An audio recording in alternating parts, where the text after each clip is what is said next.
श्रीलंका को 5-0 हरैला भारतीय महिला दल। कैप्टेन को धुआंधार बैटिंग आसंतु जानिबा।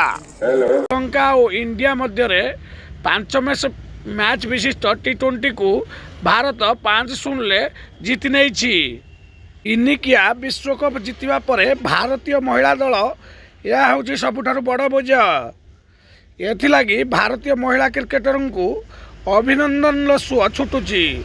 0-4 पछुआ थिबा श्रीलंका पई शेष लड़ाईर सांत्वनामूलक विजय हासिल करिवार सुजोग रहितिला।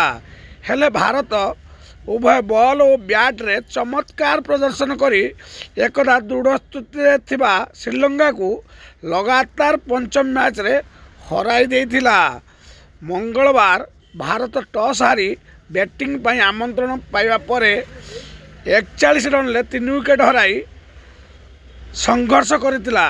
तेबे अधिनायक हरमनप्रीत कौर द्रुत 43 बॉल 9 चौका 1 छक्का सह अरुंधति रेड्डींकर विस्फोरक 11 बॉल ले 27 रन 4 चौका 1 छक्का बल रे 7 विकेट हराई 175 रन सम्मानजनक स्कोर करि पारितिला।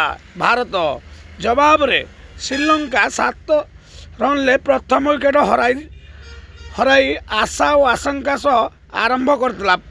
यहाँ परे किंतु हसीन पेरेरा 65 और इमेशा 50 को जुगल अर्धशतक बल दृढ़ स्थिति रे पहुंची जाइतिला श्रीलंका दल। रन संग्रह हार मध्य भारत ठारू यथेष्ट अधिका थिला।